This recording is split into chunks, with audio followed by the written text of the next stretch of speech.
Alright so hello everyone, my name is सिंपर। आप देख रहे हैं सूत्रा। आज हम बात करने वाले कैसे लाएं एसएसटी में 95 के ऊपर सिर्फ 2 महीने में।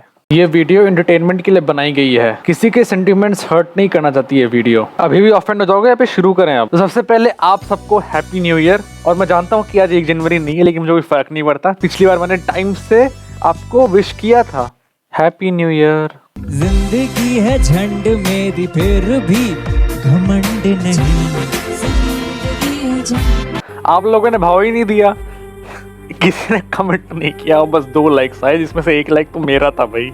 और जिस भी बंदे ने दूसरा लाइक किया ना भाई, थैंक यू यार। मुझे अपना घर का एड्रेस बता, मैं तेरे घर आके तुझे जादू की झप्पी दूंगा यार। तो पिछले वीडियो में मैंने कुछ ज्ञान बांटा था और उस ज्ञान पे काफी अच्छा रिस्पॉन्स आया। ऑल्दो व्यूज कम थे लेकिन रिस्पॉन्स अच्छा आया था। 8 लाइक्स आए थे और 7 कमेंट्स, जिसमें से 2 मैंने किए थे, लेकिन कमेंट्स बहुत इंटरेस्टिंग है। आइए आपको दिखाता हूँ। चलो भाई, सब पियोन बन जाते हैं। भाई तू ऐसा ही है या फिर वीडियो के लिए ऐसी बातें करता है? कुछ समझ नहीं आ रहा बेटा। मुझे पता है आपको कुछ समझ में नहीं आ रहा है, क्योंकि ये समझने के लिए आपको मेरा पिछला वीडियो देखना पड़ेगा। उसकी वो मेहनत करने की आपको जरूरत नहीं है, वो मैं क्लिप सीधा दिखा देता हूँ ना, फिर समझ जाएंगे आप। तो पैसेज बनाए इसलिए जाते जैसे बच्चे पास कर सकें। सब पास करेंगे, सब। तुम भी सब पास करेंगे, सब बनेंगे पियोन। नहीं, क्या एक्सपेक्ट कर रहे हो भाई? 10वीं पास आदमी पियोन ही बन सकता और कुछ नहीं बन सकता। देखो, इसके लिए बस मैं एक चीज बोलना चाहूंगा, डिस्क्लेमर कोई क्यों नहीं पढ़ता है यार? वो तीसरे बच्चे की तरह है, ना कोई उम्मीद है ना कोई आशा है, बस सजावट के लिए रखा हुआ है। मैं बस ये बोलना चाह रहा था कि ये 10th क्लास का बोर्ड ही है, इसके आगे और पढ़ाई करनी है, ठीक है ना? 10th के बाद 11th आएगा, फिर 12th का बोर्ड दोगे, फिर जेई नीट जो भी मतलब आप एस्पायर करोगे, उसके बाद उसका एग्ज़ाम दोगे, फिर कॉलेज में पढ़ोगे, फिर उसके बाद प्लेसमेंट में बैठोगे अगर इंजीनियरिंग कर रहे हो तो। मतलब बहुत आगे बहुत सारी चीज़ें करनी होंगी। 10th तो बस शुरुआत है, हवा मत बनाओ इसका। बस मैं ये बताना चाह रहा था। मैं ये नहीं बोल रहा था कि आप सब पियोन बनोगे। क्यों बनोगे पियोन भाई? मतलब बन सकते हो अगर 10th के आगे बाद नहीं पढ़ोगे, लेकिन समझ रहे हो ना क्या बोल रहा हूँ। आपको एसएसटी कौन पढ़ाते थे? तो हमारे एक एसएसटी के टीचर थे, तो क्या करते थे? तो ये क्लिप मेरे पिछले वीडियो से है। और हाँ, मेरे एसएसटी के टीचर जॉनी रिंस नहीं थे, वो बस एक्सप्लेन करने के लिए डाला था। मैं नहीं बता सकता यार, मैं पिछले वीडियो में टेक्निकली उनको रोस्ट किया हूँ। रहने दो ना, ये सवाल रहने दो। अब चलो यार, बहुत टाइम पास हो गया, वीडियो शुरू करते हैं। तो आप लोगों का सबसे पहला सवाल होगा, तू कौन है? तूने क्या खाई लिया अभी तक? वेल बेटा मौज कर दी। भाई साहब नमस्ते, कैसे हो? बढ़िया, मजे मार रहे हो? मैं बहुत बढ़िया हूँ, लेकिन मुझे मेरे नेक्स्ट जनरेशन को गाइड करने दीजिए। ठीक है, तो शुरू करते हैं। तो ये मेरा 10th का मार्कशीट है। इंग्लिश में मेरे आए थे 97, संस्कृत में 93, मैथमेटिक्स में 95, साइंस में 95, सोशल साइंस में 96।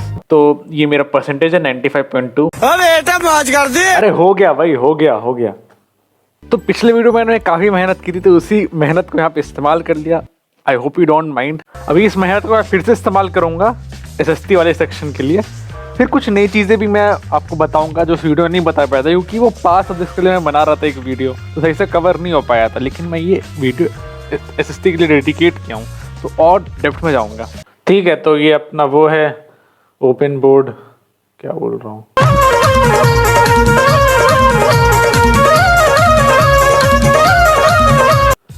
ठीक है, तो फिर अब आगे बढ़ते हैं। तो ये अपना एसएसटी है। तो एसएसटी में क्या करना है आपको? एनसीईआरटी अच्छे से कर लेना थोरोली।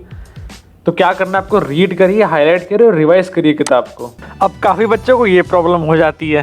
किसी चिरांद लड़के ने क्लास में बोला कि हाइलाइटर ले ले, इंपॉर्टेंट लाइंस मार्क करता रहियो। अब मेरे जैसे 8वीं फेल के लिए सब इंपॉर्टेंट होता है। मैंने पूरी बुक हरी कर दी। देखिए, सबसे पहले आप पेंसिल से अंडरलाइन करिए। जब सेकेंड या थर्ड रीडिंग लगाते हैं ना हम लोग, तब हाइलाइटर यूज किया जाता है। सेकेंड या थर्ड रीडिंग तो आपको समझ में आ जाएगा कि कौन कौन सा इंपॉर्टेंट पार्ट है किताब में जो एग्जाम में पूछेंगे। अब हर चीज़ नहीं है ना, जैसे let's discuss how are you friends, you must have seen, ये सब हाईलाइट करने का कोई मतलब नहीं बनता है। वरना अगर आप शुरुआत से हाईलाइट करने लगेंगे ना, तो किताब में पूरा इंद्रधनुष बन जाएगा। और बैक साइज लगा लीजिए, बैक साइज लगाएंगे तो आपका 70% चैप्टर कंप्लीट हो जाता है। फिर क्या है ना, हर पेज में आप खुद से क्वेश्चन बनाइए। तो हमारे एक एसएसटी के टीचर थे, तो क्या करते थे, पढ़ाने से पहले उठे, ठीक है, किताब खोला, फिर बोले थे क्लोज योर बुक्स, फिर एक क्वेश्चन बनाते थे और हर बच्चे को खड़ा करते थे और बताने के लिए बोलते थे, और 99% बच्चे नहीं बता पाते थे, 1% बता पाता था जो मैं था। जो ना बताए उससे इम्पोजिशन लिखवाते थे, और पता इम्पोजिशन क्या होता था, 5 बार उस आंसर को लिखना पड़ता था, उसे साइन करवाना पड़ता था। तो मैं भी पहली बार बता नहीं पाया था, तो मुझे बहुत डर लगता था सर से। तो मैंने क्या किया ना, हर पेज पे क्वेश्चंस बना लिए। तो हर पेज पे क्वेश्चन बनाने से क्या होगा ना, मेरा हर पेज थोरोली कवर हो गया। ठीक है, जब सिलेबस छोटा रहता है, 10th के बोर्ड का सिलेबस रिलेटिवली बहुत छोटा है एज कम्पेयर टू यूपीएससी, तो सिलेबस जब कम रहता है, तो अगर आप छोटे छोटे क्वेश्चन बनाओगे ना, तो पूरा आप टेक्स्ट को दिमाग में रख सकते हो। वरना अगर आप सिर्फ रीडिंग करोगे ना कुछ छूटेगा ही छूटेगा। तो इससे बढ़िया आप क्वेश्चंस हर पेज पे बनाओ और क्वेश्चंस के फॉर्म में याद करने की कोशिश करो, ज्यादा इफेक्टिव रहता है। अरे कहना क्या चाहते हो? भूतपूर्व अंबर ने बहुत अच्छी कोशिश की समझाने की, लेकिन उसने एग्जाम्पल नहीं दिया। तो इसलिए प्रेजेंट अंबर, वर्तमान अंबर एग्जाम्पल से आपको समझाएगा। ठीक है, तो ये मैं एग्जाम्पल दे रहा हूँ अपनी हिस्ट्री के बुक से। तो अपनी हिस्ट्री के बुक में सबसे पहला चैप्टर है, क्या चैप्टर का नाम क्या था? गजब आदमी है यार। हाँ, rise of nationalism in Europe. तो उसमें हम लोग फ्रेंच रेवोल्यूशन वाला एक पेज है, French revolution the idea of nation. तो इसमें मैंने 2 क्वेश्चन बनाए हैं इस पेज में, और इन 2 क्वेश्चन में रफली पूरा कंप्लीट हो जाएगा। अब जो चीज़ आपको हाईलाइट नहीं करनी, जैसे the first clear expression of nationalism came with French revolution in France as you would remember, ये एग्जाम के लिए उतना रेलेवेंट नहीं, एग्जाम में तो ना लिखो ये सब। एग्जाम में ये दोनों क्वेश्चंस मुझे इंपॉर्टेंट लगे, तो मैंने इनके शॉर्ट क्वेश्चंस बना लिए। तो पहला क्वेश्चन क्या था, मैंने अंडरलाइन कर लिया क्वेश्चन को। The French revolutionaries introduce various measures and practices that could create a sense of collective identity amongst the French people.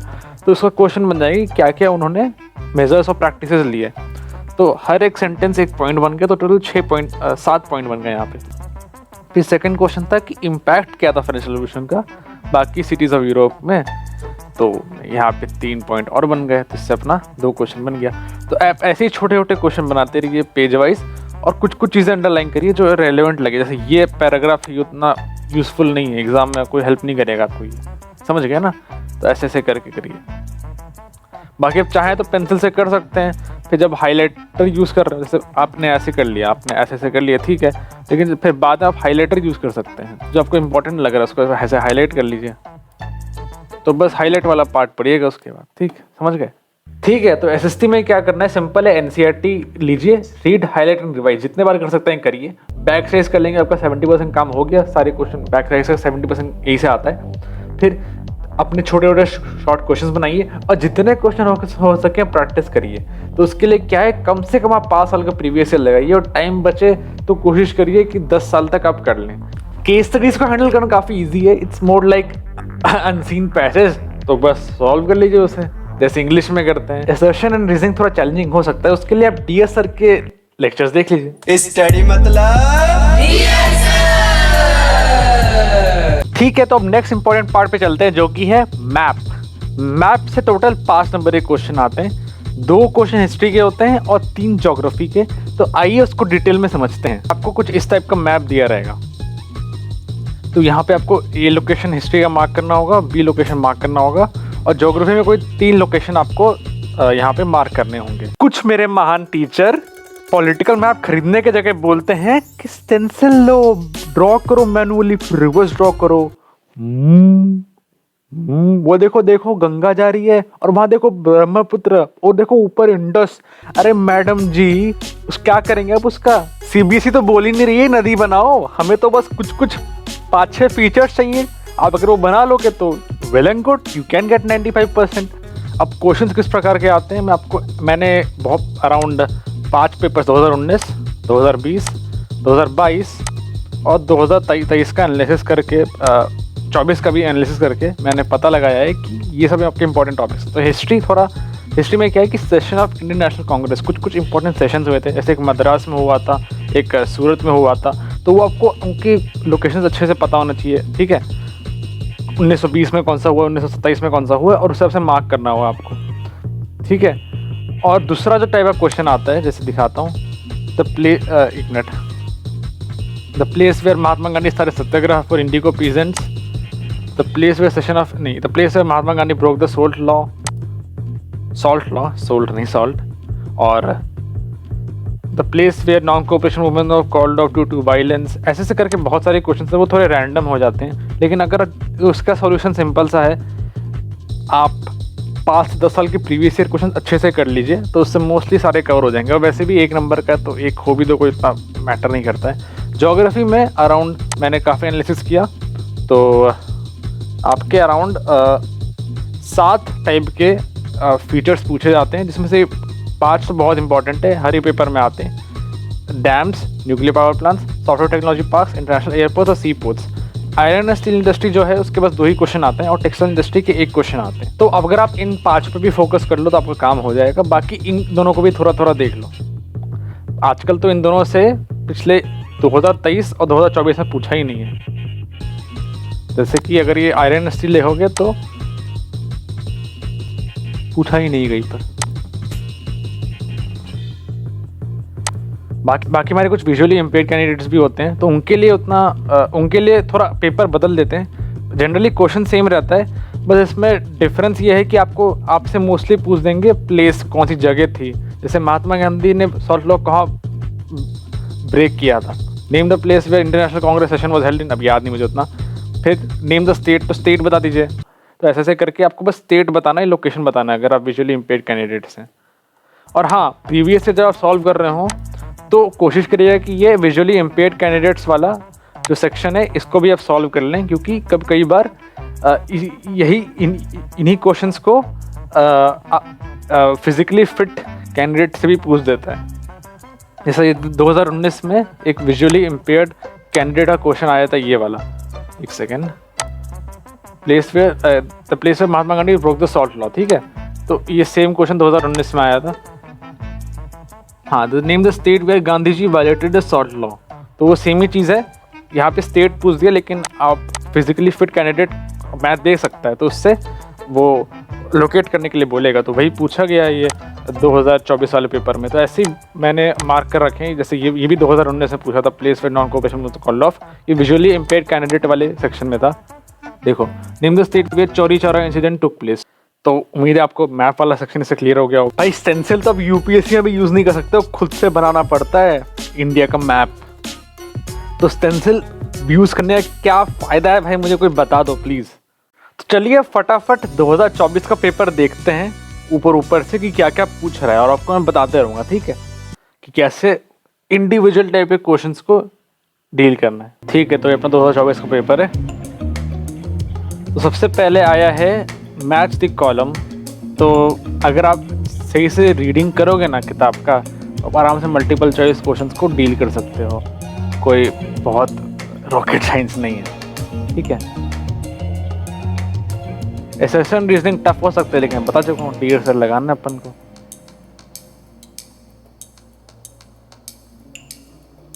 पूरा एमसीक्यूज आप बस आपको रीडिंग करनी है किताब की, उससे हो जाएगा। फिर आते हैं very short answer type questions. तो ये 2 नंबर के हैं, तो इसमें लिखा भी है suggest any 2 measures for the conservation of, और suggest any 2 measures for conservation of wildlife. तो उन 2 मेजर को लिखो और 1 या 2 लाइन उनके बारे में लिख दो, दैट्स सफिशिएंट। वैसे ही आप ये सारे वेरी शॉर्ट आंसर कर लोगे। शॉर्ट आंसर टाइप 3 नंबर के हैं, तो आपको 3 पॉइंट्स डालने होंगे। लॉन्ग आंसर टाइप यहाँ पे 5 नंबर का है एक क्वेश्चन, तो आपको 5 पॉइंट्स डालने होंगे बड़े वाले। अगर छोटे छोटे पॉइंट्स है एटलीस्ट 10 पॉइंट। जैसे analyse any 5 values of democracy, तो आप 5 वैल्यू लिखो और उसको थोड़ा एक्सप्लेन कर दो, 2-3 लाइन लिख दो। बेसिकली क्या करना है ना आपको, जैसे 5 कोई वैल्यू लिखना है डेमोक्रेसी का, ठीक है, तो वैल्यू लिखो और साइड में 2 या 3 लाइन एक्सप्लेनेशन लिख दो, वैल्यू, एरो दिया एक और बिल लिख दो, बस दैट्स इट, वही करना है आपको। तो अब केस स्टडीज़ की बात करते हैं, तो केस स्टडी काफ़ी मतलब सिंपल रहता है, आप बस इसको पढ़ो और आंसर कर दो। Basically it's like unseen passage, ठीक है। तो पैसेज बनाया इसलिए जाता है जैसे बच्चे पास कर सकें, सब पास करेंगे, सब, तुम भी सब पास करेंगे, सब बनेंगे पियोन। चलो भाई, सब पियोन बन जाते हैं। मुझे उम्मीद है आपको जो कर रही हूँ पसंद आया होगा। अब आगे बढ़ते हैं, बस यही है। फिर मैप बेस्ड क्वेश्चन तो आपको मैंने बता ही चुका हूँ। तो ये तो मेरा गाइडेंस हुआ, लेकिन मैं अब आपको एक एक्सपर्ट का गाइडेंस दिखाऊंगा। एक बहुत ही दिलचस्प एक्सपर्ट है, ठीक है, उनका वीडियो देखा, मेरा माइंड ब्लो हो गया भाई, इतना मस्त गाइडेंस देते हैं ना। आइए देखते हैं उसको। इस वीडियो को देखने के पीछे का कारण ये है कि आप एक्सपेक्ट करके आए कि आपको कुछ ऐसा स्ट्रैटेजी मिल जाएगी, कोई ऐसा प्लान मिल जाएगा जिससे आप सच में बहुत बेहतरीन कर सकते हो। जब शुरू साथ में किया था तो उसको खत्म भी साथ में करेंगे, और वैसे करेंगे कि जो तुम्हें हमेशा ध्यान रहे। आपकी पोजीशन क्या है? आपने सब कुछ पढ़ लिया, आपने कुछ भी नहीं पढ़ा, लेकिन हम यहाँ पर एक ऐसी प्लान पे बात करने वाले हैं कि जिससे सबके लिए सब कुछ निकल के आ जाए। तुम बस कागज पर लिख कर ले आओ हर एक समस्या को, और मैं तुम्हें बता दूं कि कैसे उस समस्या का एरोप्लेन बना के उड़ाना है। टुगेदर वी कैन, ये सिर्फ एक स्टेटमेंट नहीं, जो मैं इसको बोलता हूँ उसमें विश्वास रखो। Yes, together we can and we will. जब आप एग्जाम दे के आओगे तो आप बोलोगे yes sir we did it. अब आप लोगों को लग रहा होगा भाई कुछ क्रांतिकारी होने वाले, इतना हीरोइक गाना बना दिया, ये सब बोल दिया, वाह वाह। अब मैं दिखाता हूँ उनका लेखा जोखा दिखाता हूँ पूरे वीडियो का। आपको अपनी मदद खुद करनी होगी। दूसरी, कंसोलिडेशन में ज्यादा ध्यान दो, एक्सपेंशन की जगह। तीसरा, कंसिस्टेंसी से पढ़ो, प्लान करो, एग्जीक्यूट करो। चौथा, हम मिल के साथ कर सकते हैं। वाह सर, क्या गाइडेंस दे दिया आपने, मजा आ गया। ये 4 पॉइंट्स तो ऑब्वियस थे ही नहीं यार, सिर्फ इनको ही पता था। माँ बाप को तो पता ही नहीं है, किसी को कुछ नहीं पता है भाई। एकदम माइंड ब्लोइंग पॉइंट्स, किसी को पता ही नहीं था आज तक। अब आइए इनकी लेजेंडरी गेम प्लान यानी कि स्ट्रेटजी देखते हैं कि कैसे पढ़ना है हमें। आओ देखो, आओ मेरे साथ देखेंगे, हम लोग साथ में देखेंगे इसे। तो उस सेशन में हम क्या करेंगे 5 बजे, उस सेशन में पूरा, ठीक है, जो बच्चे बाद में वीडियो देख रहे हैं तो इस सेशन को देखना, तो इसमें पूरा टाइम टेबल है कि किस दिन कौन सा सेशन क्या करना है क्या नहीं। Last and the most important thing, and this is going to be the game changing, तो समस्या से समाधान ये सीरीज है पूरे। और कल मॉर्निंग से आपको वो हर एक कमेंट पे छोटा फटाक से शॉर्ट्स मिल जाएगा आपको। तो हम ये समस्या से समाधान सीरीज चलाएंगे एक, ठीक है, जिसमें मैं आपको शॉर्ट्स देता रहूंगा। वाह सर, क्या बात है, स्ट्रेटेजी के नाम पे आपने अपना कंटेंट प्रमोट करवा दिया। देखिए सर, जनता को आप मूर्ख समझना बंद कर दीजिए। इस प्रकार की बचकाना बातें किसी के गले नहीं उतरती, लोग मजाक उड़ाते हैं। सर वीडियो बनाइए ना, क्लिकबेट मत बनाइए ना, अच्छा ही लगता है। आप लोग जबरदस्ती क्लास 10 के बोर्ड का हुआ बनाते हैं, इतना टफ है नहीं। हर दिन वीडियो आ रहे, हर दिन डाउट्स क्लियर हो रहे हैं। अरे भाई, अब जो मैं एक वीडियो में बता देता हूँ बच्चों को, उसके लिए आपको इतने सारे वीडियोस लग रहे हैं, पूरा चैनल खोल दिया उसके लिए। तो बस आज के लिए इतना ही। मैं जानता हूँ थोड़ा सा मैं लास्ट में भावुक हो गया था, लेकिन यार इतना टफ है नहीं क्लास 10 का बोर्ड। और अगर आप कुछ बहुत अच्छा परसेंटेज नहीं भी लाते ना, 80 के ऊपर भी ले आते, तो कोई इम्पैक्ट नहीं पड़ेगा आपकी लाइफ में। बेसिकली लाइफ में खुश रहने से मतलब है। इट इज़न्ट अबाउट मार्क्स या जॉब या कुछ भी।